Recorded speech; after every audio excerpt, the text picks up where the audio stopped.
भगवते वासुदेवाय। ओम नमो भगवते वासुदेवाय।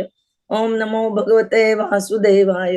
नारायणं नमस्कृत्यं नरं चैव नरोत्तमं देवीं सरस्वतीं व्यासं ततो जयमुदीरयेत्।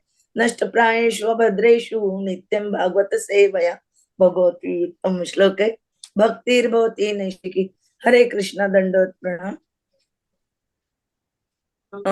We continuing Srimad Bhagwatam Canto 11, chapter 22, shlok elements of material creation, shloka number 1 to 7. कथितत्वानि विश्वैष संख्यातानि Rishabh प्रभो नव एकादश पंचत्रीण्य अथ त्वम् इह शुश्रुम केचित् षड्विंशतिं प्राहु अपरे पंचविंशति सप्त एकेन व षट् केचित् चत्वारि एकादश अपरे केचित् दश प्राहु षोडश एके त्रयोदश।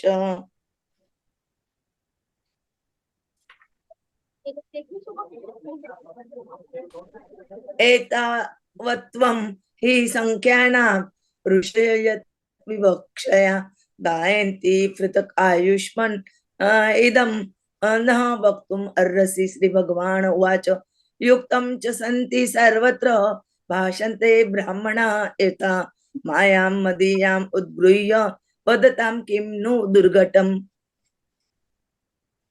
न एतत् एवं यथा अथ त्वं यत् अहं वच्मि तत् तथा एवं विवदतां हेतुं शक्तय मे दुरत्तयाः यासां व्यतिकरात् आसीत् विकल्प वदतां पदं प्राप्ते शमदमे अपि अति बाधतम् अनुशाम्यति। परस्परान् अनुप्रवेशात् तत्त्वानां पुरुष ऋषभ पूर्व अपर्य प्रसंगाख्यानं यथा वक्तृः विवक्षितम्। Translation and purport by the Srila Prabhupada. Jagat Guru Srila Prabhupada ki jai. Uddhava inquired, my dear Lord, O Master of the universe, how many different elements of creation have been enumerated by the great sages? Have heard you personally describe a total of 28. God, the Jiva, soul, the Mahatattva, false ego, element, senses, the mind, the five subtle objects of perception, and the three modes of nature. But some authorities say that there are 26 elements, while others cite 25 or else 7, 9, 6, 4, or 11, and even others say that there are 17, 16, or 13. What did each of these sages have in mind when he calculated the creative element in such different ways? O Supreme Eternal, kindly explain this to me. Lord Krishna replied, because all material elements are present everywhere, it is reasonable that different learned Brahmanas have analyzed them in different ways. All such philosophers spoke under the shelter of my mystic potency, and thus they could say anything without contradicting the truth. When philosophers argue, I don't choose to analyze this particular case in the same way that you have. It is simply my own insurmountable energies that are motivating their analytic disagreements. By interaction of my energies, different opinions arise. But for those who have fixed their intelligence on me and control their senses, differences of perception disappear, and consequently, the very cause for argument is removed. O best among men, because subtle and gross elements mutually enter into one another, philosophers may calculate the number of basic material elements in different ways according to their personal desire.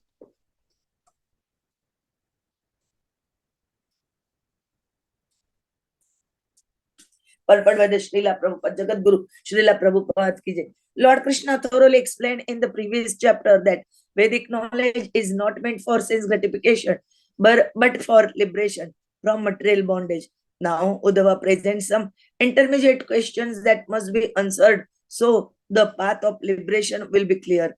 Different philosophers have historically disagreed over the exact number of material elements, about the existence and non-existence of particular eternal objects, and about the existence of the soul itself. The Jnana section of the Vedas aims at liberation through analytic understanding of the material world and of the spirit soul as a transcendental element beyond matter. Ultimately, the Supreme Lord Himself stands above all elements and maintains them by His personal potency. Uddhava mentions in numerical terms different methodologies of various sages, citing first the Lord's own opinion. The word Ayushman or possessing eternal form is significant in this regard, since Lord Krishna is eternal. He possesses all knowledge of past, present, and future, and is thus the original and supreme philosopher. According to Srila Vishwanath Chakravarti Thakur, the different analytic approaches mentioned by Sri Uddhava are actually not contradictory, since they are different methods of categorizing the same reality. Atheistic speculation on reality does not recognize the existence of God. Consequently, it is a worthless attempt to explain the truth. The Lord Himself empowers different living entities to speculate and speak on reality in different ways. The actual reality, however, is the Lord Himself, who will now speak of to Sri Uddhava. The word Shantis Sarvatra in this verse indicates that all material elements are found within each other in gross and subtle form. In this way, there are innumerable ways to categorically describe them. The material world is ultimately illusory, undergoing constant in transformation. It may be measured in different ways, just as the mirage of an oasis may be described in different ways. But the Lord's own analysis of 28 elements is perfect and should be accepted. Srila Goswami stated that the word Maya in this verse does not refer to Maya, Mahamaya, or the potency of ignorance, but to the Lord's inconceivable mystic power, which shelters the learned followers of Vedic knowledge. Each of the followers mentioned here reveals a particular aspect of truth, and their theories are contradictory, since they are describing the same phenomena with different categorical systems.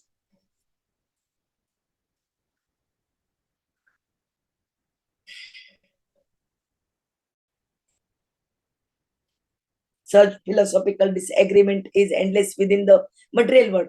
Thus, everyone should unite on the platform of the Lord's own opinion, as stated in this verse. Similarly, in Bhagavad Gita, Lord Krishna requests all conditioned souls to give up their various forms of worship and surrender unto Him in full Krishna consciousness, becoming His devotees. Thus, the whole universe can be united in love of Godhead by chanting Hare Krishna, Krishna Krishna, Hare Hare, Hare Rama, Rama Rama, Hare Hare. By the Lord's revealing Himself to a sincere devotee, the controversy of analytic is ended. Because of the material potencies of the Supreme Lord, mundane philosophers are perpetually arguing about which name came first, the chicken or the egg, by the influence of the modes of goodness, passion, and ignorance.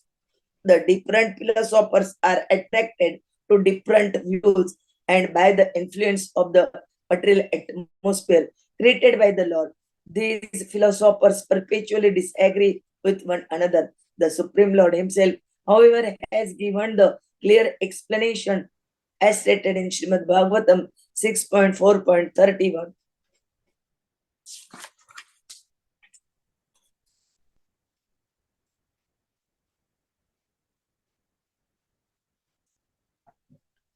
Yat Shaktayo Vadatam Vidinam Vadinam Vahi Vivada Samvada Bhuva Bhavanti kurvanti cha eshamu atmamoham tasmai namo ananta gunaya bhumne Let me offer my respectful obeisance unto the all-pervading Supreme Personality of Godhead, who possesses unlimited transcendental qualities, acting from within the course of the hearts of all philosophers who propagate various views. He caused them to forget their own soul while sometimes agreeing and sometimes disagreeing among themselves. Thus, he creates within this material world a situation in which they are unable to come to a conclusion. I offer my respectful obeisance unto him.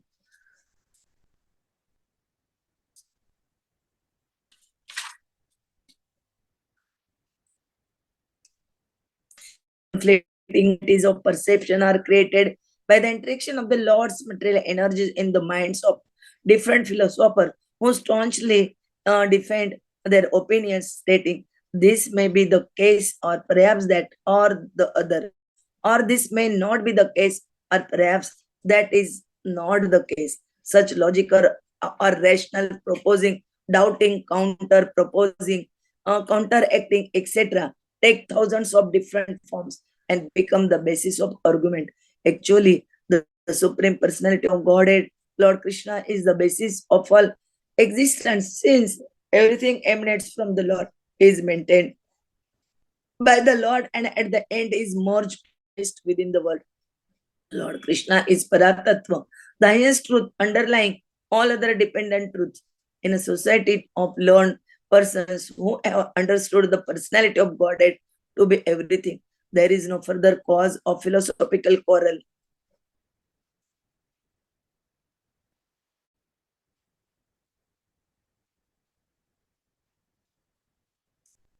Such unity of opinion is not based on the of, of philosophical inquiry nor on the stifling of rational discussion, but is the natural result of spiritual enlightenment. So-called philosophers proudly boast that they are searching and researching for the absolute truth, yet they somehow consider one who has found the absolute truth to be less intelligent than one who has not found it, but but is searching, because Lord Krishna is the absolute truth. One who fully surrendered to the Lord becomes the most learned person. Material creation takes place as a chain reaction in which subtle elements expand and transform into progressively denser elements.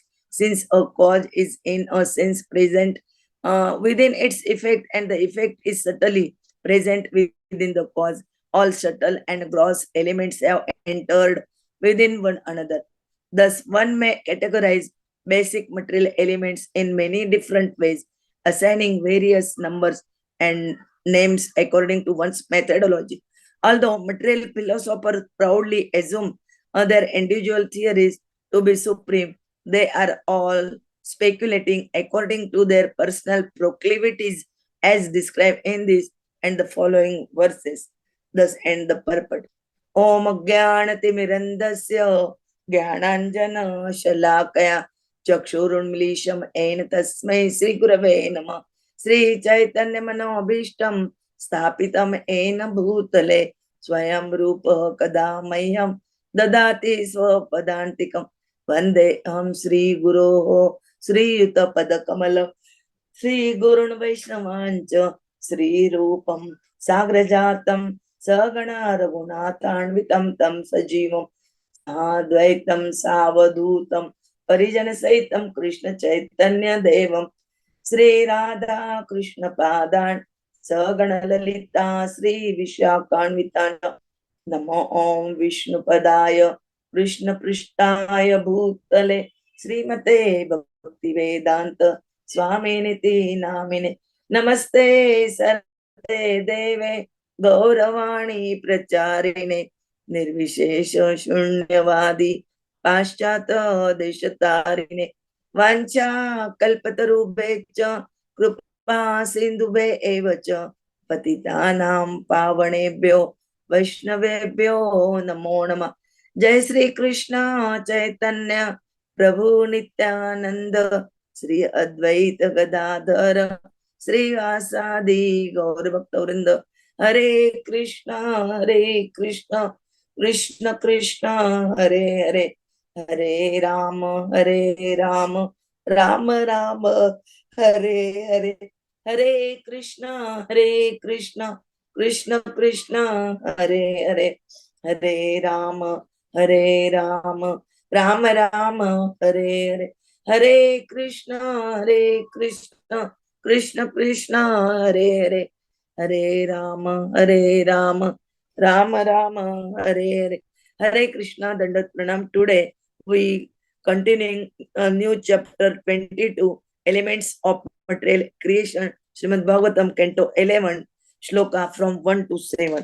In these 7 shlokas, according to the names, they are describing the elements of material creation, how the material creation happened, how there are principles to manifest this material world. Someone say 26, 25, 11, 9, etc. But according to Uddhava said that according to the Krishna, that's told us 28 principles. Those are most important. Everyone can told as they uh, pursue according to their um, as in their mind they calculated. So Bhagwan told here Uddhava in some shlokas of the answer of his question. Which question he asked? He asked to Krishna about the calculated the various sages, the creative elements in such different ways, and so that explanation want to hear the Krishna Uddhava from Krishna. Hare Krishna Dandot Pranam. Prabhuji will tell in detail. Vancha kalpatarubhe cha rupa sindhube eva cha patitanam pavanebhyo vaishnavebhyo namo nam. Hare Krishna Dandot Pranam. But then this is what Jagannath Ji wants. He wants to keep on listening more and more. He wants us to be completely dependent upon Him, to completely surrender unto Him. And in order to help us develop that kind of surrenderance, He's now even trying to make us understand the elements of material creation. That is what this chapter number 22 of the 11th canto is all about. This chapter enumerates, categorizes the natural elements, explains the difference between the Purusha and a Stri, that is male and a female natures, and describes birth and death. Actually, there are many opinions concerning the number of material elements.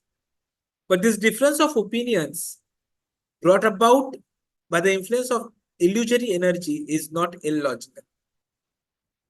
All the elements of nature exists everywhere. So authorities who have accepted the illusory potency of the Supreme Personality may propose a variety of theories. The insurmountable illusory energy of God is the root cause of their mutually contradictory arguments.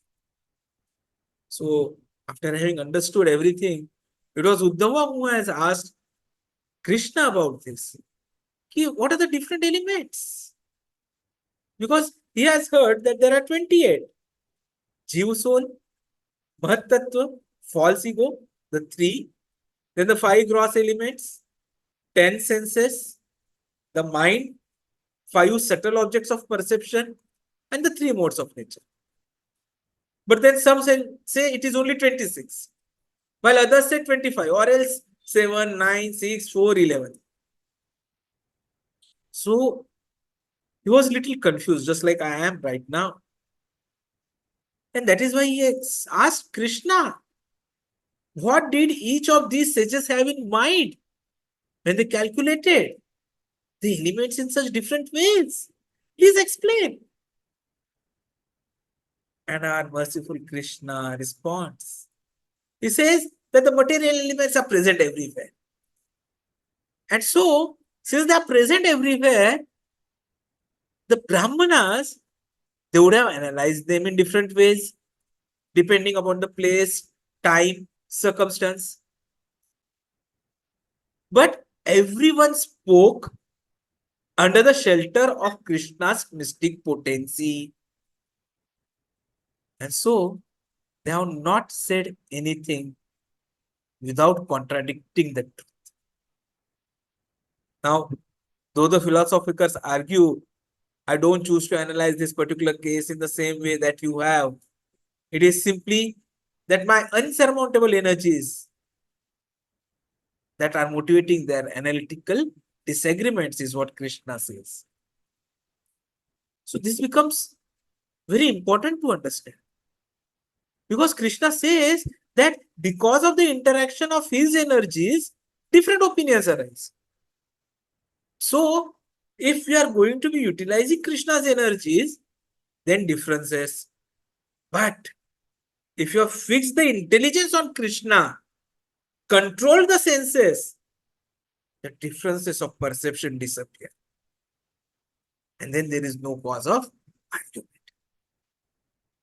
This formula. Note it down.